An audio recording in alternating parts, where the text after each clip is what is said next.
Halo semuanya, selamat datang di segmen analisa. Di video kali ini kita akan bahas terkait dengan berita dari seorang warga negara Indonesia bernama Soleh Darmawan asal Bekasi, Jawa Barat, yang dia ini direncanakan bekerjanya itu di Thailand, tetapi diketahui lewat Instagram atau sosial medianya dia berada di Kamboja. Kemudian beberapa waktu lalu sudah pulang ke Indonesia, tetapi dengan kondisi yang sudah tidak lagi bernyawa. Bahkan keluarga dari Soleh Darmawan ini mengatakan waktu memandikan putranya, itu dia melihat ada bagian di perutnya itu seperti kayak bekas jahitan. Dugaan sangat kuat ada bagian organ tubuhnya, misalkan ginjal, itu yang telah diambil. Nah, kejadian seperti ini itu bukanlah kali pertama terjadi di Indonesia. Beberapa tahun lalu ada salah satu sindikat penjual ginjal di Kamboja asal Indonesia yang juga ditangkap. Namanya adalah Hanim.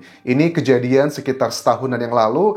Hanim ini juga dulunya pernah mendonorkan ginjalnya di Kamboja, teman-teman. Kemudian dia pernah jadi korban, kemudian dia menjadi pelaku. Tugasnya dia adalah mencari donor, kemudian dia menugaskan rekan-rekan di Indonesia untuk mengkoordinasikan, membuatkan paspor, kemudian berangkatlah ke sebuah rumah sakit yang berada di Kamboja. Jadi ini bukanlah kali pertama kejadian di Indonesia. Nah, aku lihat beberapa tahun terakhir ini, trennya sepertinya ada perubahan yang luar biasa mengerikan. Apa? Karena kalau kita amati ya, dari beberapa keterangan sekarang yang viral di sosial media, kayak ada keterangan dari Galih yang diwawancara di Uya Kuya, kemudian ada Agus dan juga Nengah, dua warga Bali yang diwawancara juga di sebuah channel YouTube. Mereka tuh punya pola yang sama gitu aku lihat. Bahkan ada beberapa sumber informasiku juga, sumber istimewa, yang kecenderungannya sekarang itu kalau warga Indonesia ataupun juga warga negara lainnya yang mereka tuh bekerja di Kamboja atau Myanmar, yang biasanya bekerja itu di pusat scamming ataupun juga di Judoi gitu ya, Judol ya sebagai adminnya di sana, mereka tuh kalau tidak mencapai target dan mereka juga melakukan perlawanan, ada sebagian dari para pekerja tersebut yang sebagian dari Indonesia justru mereka tuh dimanfaatkan bagian tubuhnya. Kalau kalian secara umum lo bukannya nggak bisa anjas kalau itu diambil begitu aja, kalau dia sudah, maksudnya orangnya sudah nggak lagi udah nggak hidup gitu ya. Aku coba dengan bahasa halus di sini, itu kan bisa langsung diambilin. Enggak, jadi kalau kita mau donor bagian tubuh kita, mau jantung, macam-macam semuanya, orang yang mendonorkan terus dalam keadaan hidup teman-teman, baru bisa diambil dan bisa diproses. Nah, secara pribadi aku tidak bisa menyalahkan 100% ini adalah salah dari pemerintah Indonesia. Karena pemerintah Indonesia pun juga sudah melakukan banyak kayak edukasi. Tetapi memang ada beberapa sebagian, mohon maaf ya dengan segala hormat, teman-teman yang bekerja ke Kamboja atau Myanmar atau Thailand, mereka tuh sepertinya sudah tahu bahwa mereka akan bekerja di tempat yang memang tidak seharusnya ilegal, seperti di pusat scam atau judol. Tetapi mereka kembali lagi dan kembali lagi karena ada keterangan dari Galih nih ya teman-teman. Yang diwawancara di sini dia bilang bahwa dia ini bekerja di Kamboja ya, Kamboja atau Kambodia itu 11 Januari 2025 dia keluar di situ, maksudnya 11 Januari 2025, kemudian dia pindah lagi ke Vietnam cuma 5 hari terus kembali lagi ke Jakarta. Nah, tugasnya pada saat dia di Kambodia atau Kamboja tersebut, dia menjadi supir dari seorang warga Indonesia, inisialnya T, berasal dari Batam. Tugasnya dia itu sebagai supir untuk nganterin dari Phnom Penh ke Bapet. Itu adalah Phnom Penh, ibu kota dari Kambodia ya. Bapet ini adalah salah satu tempat yang terkenal dengan pusat judolnya. Dan selama perjalanan si Galih ini mengantarkan orang-orang yang harus diantarkan dengan berbagai macam kebutuhannya, dia melihat secara langsung bagaimana kondisi fisiknya. Ada dua kategori menurut Galih. Ada kategori pekerja Indonesia itu yang beruntung, ada pekerja yang tidak beruntung. Maksudnya gimana? Bagi mereka yang beruntung, ya mereka mendapatkan uang seperti yang dijanjikan. Gajinya di sana mulai dari 15 sampai puluhan juta rupiah, antara 20 atau sampai maksimal 30 juta rupiah per bulan. Tetapi yang tidak beruntung, mereka itu adalah orang-orang yang tidak mencapai target atau orang-orang yang mungkin ditipu ke sana. Jadi nggak semua orang yang bekerja di sana, mereka nggak tahu bakal bekerja di tempat-tempat seperti itu. Tapi mereka, kata Gali di sini, bahkan ada orang yang sudah 2 kali pulang pergi gitu kan ya, sudah kontraknya habis, balik lagi ke sana juga ada gitu. Gali melihat bahwa orang-orang yang tidak beruntung itu bagian tubuhnya itu luar biasa, luka-lukanya banyak, karena aku juga lihat nih beberapa liputan dari sejumlah media asing, itu ada rekaman-rekaman yang beredar pada saat para pekerja ini dibegitukan lah ya, dengan listrik, kemudian diikat dan sebagainya, you name it, itu ada di situ semua. Dan banyak orang Indonesia pun yang tidak sampai target di sana, dan kemungkinan besar mereka juga tidak mau rugi karena untuk berangkat ke sana kan mereka membutuhkan modal, walaupun mereka sebagian yang bilang katanya ada yang ngebayar gitu. Mereka itu diambil bagian tubuhnya tertentu kemudian dijual, dan salah satunya dugaan sangat kuat adalah ini terjadi kepada Soleh Darmawan ya, yang sudah meninggal dunia beberapa waktu yang lalu. Nah, Soleh Darmawan ini juga dikatakan sama keluarga awalnya kan dia ini adalah seorang koki ya, lulusan dari sekolah tata boga masak ya. Dia ditawari bekerja di Thailand, teman-teman. Memang motifnya begitu aku lihat. Semuanya itu rata-rata awalnya ditawari bekerja itu di Thailand. Sama seperti Soleh Darmawan, Mendiang, Agus dan Nengah pun juga sama. Mereka ini awalnya ditawari untuk bekerja di sebuah restoran yang berada di Thailand. Tetapi pada saat sampai ke Thailand, tiba-tiba mereka malah dibawa ke Myanmar gitu. Bahkan mereka mengaku kami tidak digaji, bahkan sampai dibegitukan, sampai luka-luka di fisiknya begitu banyak.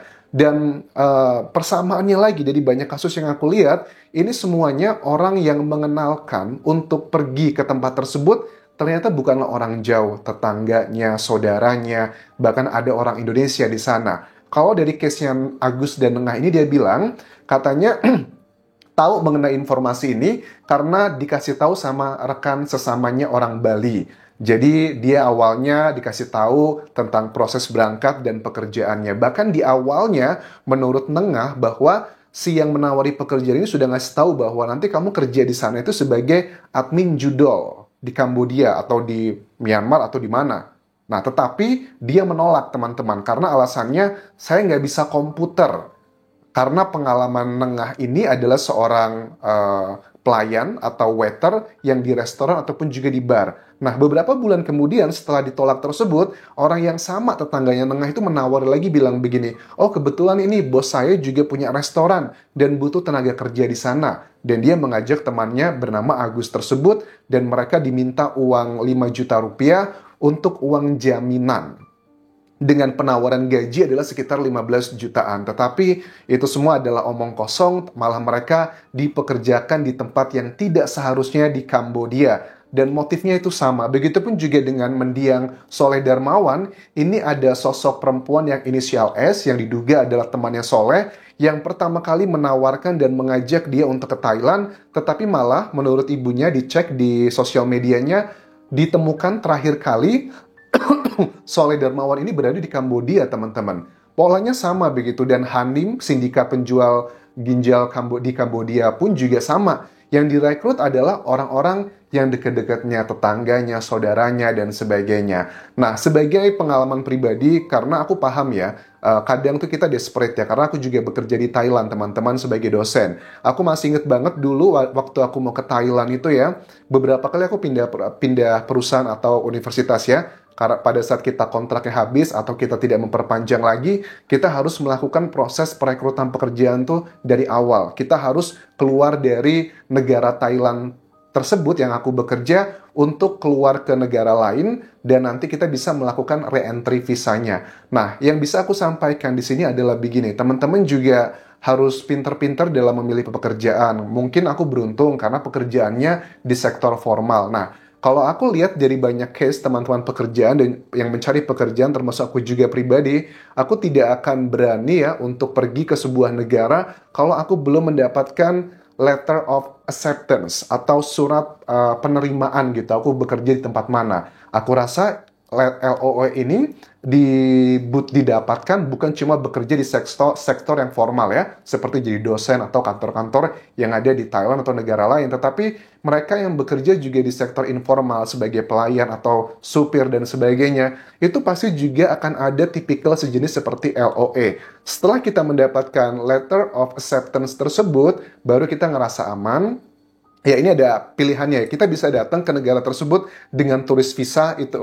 Turis visa tidak direkomendasikan, tetapi banyak orang juga melakukan seperti ini. Jadi pada saat kalian datang ke negara tersebut menggunakan turis visa, itu nanti kalian ngurus berkas-berkasnya di sana.